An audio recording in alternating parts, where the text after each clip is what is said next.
Pak Ustadz, hijrah karena niatnya ingin mendapatkan jodoh atau pasangan, apakah boleh Pak Ustadz? Kalau awalnya niatnya begitu aja Allah toleransi, nggak apa-apa. Masih dibolehin. Tapi kan by proses. Iya betul. Pak Ustadz, apa boleh sudah hijrah tapi masih nonton konser-konser musik? Nah, Jangan kemudian kita instan ya. Saya memaknai gitu. Karena lagi-lagi Islam itu agama yang menyenangkan, membahagiakan. Ustadz, kita jawab pertanyaan netizen dulu Ustadz ya. Dari banyak Ustadz komentar Ustadz, udah banyak banget dari tadi Ustadz. Dibacain. Dari head hanya sipil. Pak Ustadz, apa boleh sudah hijrah tapi masih nonton konser-konser musik? Nah, itu gimana? Kenapa? Tapi gini, Emang Ustadz, musik menarik, nggak masalah boleh? musik menarik, Ustadz. Tapi kan empat mazhab ini kan sepakat, Hanafi, Maliki, Hambali, Syafi'i kan sepakat bahwa itu musik itu haram. Dan makruh berat lah. Nah, itu tanggapan Ustadz gimana Ustadz? Gimana tuh Ustadz kalau kita Jadi- nonton konser? Jadi dalam konteks hijrah kan nggak langsung ujuk-ujuk ya.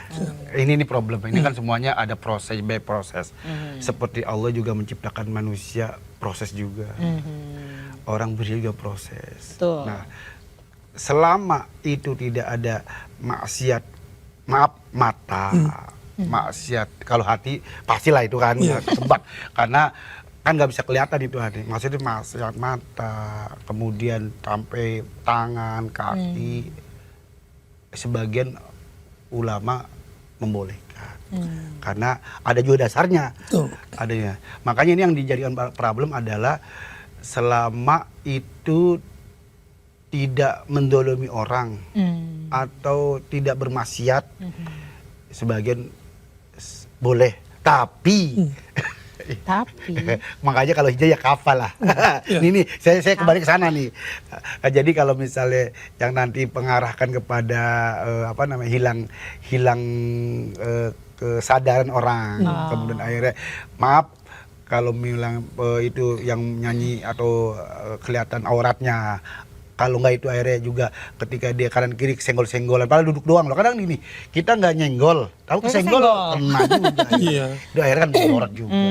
Jadi kalau lebih baik dihindari aja. Dihindari ya. sebenarnya. Kalau bisa dihindari. Fitri masih suka nonton konser? Oh tentunya. Ternyata.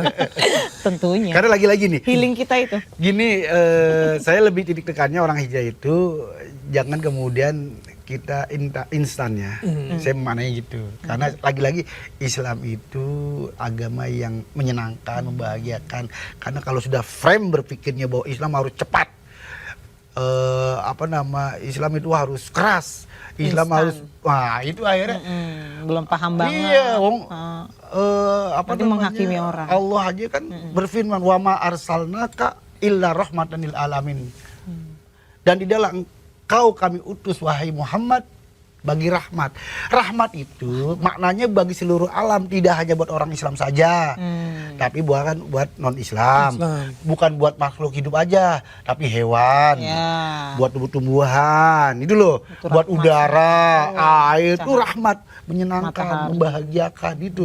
Nah, memaknai ini kemudian kan akhirnya harus ada semuanya dengan kebahagiaan, kesenangan, kenyamanan. Jangan kemudian nanti orang padahal mau baik karena orang nggak paham, Iya. harus begini cepet, harus begini, pakai Langsung nggak boleh. pakai batas waktu kan. Gimana coba Mas Fahri?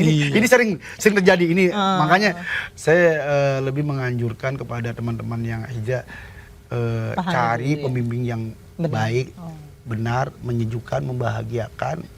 Pokoknya kan nanti bisa ketahuan kok, kebaca. Kalau nih wah ini kayaknya guru saya ini yang baru kenal ini yang menjadi ini kurang beres nih.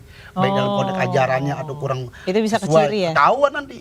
Cara bagaimana nanti kan gini, Pak. Jelek-jelekin orang. Kalau misalnya guru lah atau ustadz jelekin ustadz lain, itu ketahuan dah. Itu Salah satunya dan mending akhlakul karimah. ditinggalkan. Nah, yang dibahas bukan diri sendiri, di Bukan internal, ilmunya. di eksternal tuh. Jadi kalau apa dikembalikan Ini ke eksternal, salah. salah terus itu Nyalahin mulai. ketahuan kok nanti keciri. Nyalain orang. Nah, itu salah satu yang menjadi pembimbing dalam konteks menentukan apakah ini Layak akan menjadikan si waspada. orang yang hijrah ini baik dan benar apa enggak, itu akan sangat bergantung pada gurunya. Satu lagi nih, Ustadz, dari netizen, Ustadz. Dari @salsi Pandera. Pak Ustadz, hijrah karena niatnya ingin mendapatkan jodoh atau pasangan, apakah boleh Pak Ustadz? Kadang kan iya nih Pak Ustadz, misalnya dia pacaran nih, terus si cowoknya mau nikahin dia kalau dia misalnya berhijab gitu. Jadi akhirnya dia berhijab karena biar dinikahin. Itu gimana? Ntar giliran suaminya selingkuh dia lepas. Nggak apa-apa. Jadi gini, itulah hebatnya Allah. Kita tuh seneng. Makanya gini, kita itu raditu billahi robba wa bil islami dina. Kita tuh harus ridho dengan Allah karena Allah tuh sangat sayang banget pada kita. Jadi kalau awalnya niatnya begitu aja Allah toleransi, nggak apa-apa. Masih dibolehin. Tapi kan by proses. Iya betul. Nanti ada tajdidun niat, memperbaiki niat. Karena kan semuanya manusia kan tempatnya dosa. Kumpul Bang. Kalau nggak begitu malaikat. Iya. Paham ya? Betul. Tapi ketika ada niat baik aja. Karena dalam rangka untuk menuju Allah baik, nanti awalnya salah. Ya nggak apa-apa namanya orang by proses. Iya. Saya pakai hijab supaya saya sama pacar saya lebih disayang atau lebih cepat dilamar. Boleh ya? Boleh. Direstuin sama mertua, Nggak apa-apa. camer ya. Karena awalnya semuanya ada yang memang langsung baik niatnya, ada yang awalnya nggak baik. Oh, tapi akhirnya mudah-mudahan langsung baik ya. Nah, Jadi nggak apa-apa. nggak apa-apa. Yang penting diperbaiki terus niatnya. Nah itu makanya kemudian ada tajdidun niat, Hmm. pembaharuan niat. Pembaruan ya benar Iya. benar. Ya misalnya kita niat nih misalnya mau ke rumah saudara nih, mohon maaf nih, pas pahami Mbak Fitri. Awalnya niatnya biar dapat jatah lebaran nih. Iya. Awalnya begitu. Silaturahmi mana Bang? Ngomong niat mah silaturahmi ke semata-mata karena Allah. Nggak apa-apa pertamanya. Tadi jalan diperbaiki, Iya, ternyata tapi nggak deh, gua mau nggak bagus ya. silaturahmi. Tapi jangan khawatir, kalau niatnya sudah lebih baik, maka Allah akan menghadiahkan yang lebih baik lagi, bukan hanya duit Wah. recehan. Bila perlu, wah gede nih. Dolar. Itulah hebatnya Gusti Allah, hebat Allah Subhanahu wa Ta'ala. Nah, nih untuk ini saran buat akhwat-akhwat kita nih Sat, Iya, iya, iya. yang masih berhijab tapi masih dengan pakaian ketat gitu saat itu. Maaf gimana, ini Sat? gue belum nih. Karena kan Rasulullah juga menyebut bahwa wanita dengan jilbab yang menyerupai punuk unta itu masuk di golongan neraka Sat. Iya. Waduh, betul. kok ngeri ya? Itu cara Islam itu Berhijab pun bisa jadi cara golongan memakai jilbab neraka, yang benar menurut apalagi Islam yang itu gimana kagak. Sat? Jadi sesungguhnya yang baik benar kan tentu kalau aurat perempuan kan kita tahulah seperti orang sholat itu udah jelas dah. Yang kedua selama itu tidak merangsang baik merangsangan mata binadri penglihatan atau bil kolbi itu aman-aman saja. Tapi nyatanya kan memang kadang itu tadi benar Abang. Ini kadang buat kepantasan hijab ini buat mantesin doang. Buat pengajian. Iya sih. Apalagi kalau kita lihat di mall kan itu pakaiannya Wah, hijab lu tapi sering lihat iya. tuh. Memandang Ternyata. hijab ini bukan dalam konteks syariah, tapi dalam konteks gaya hidup.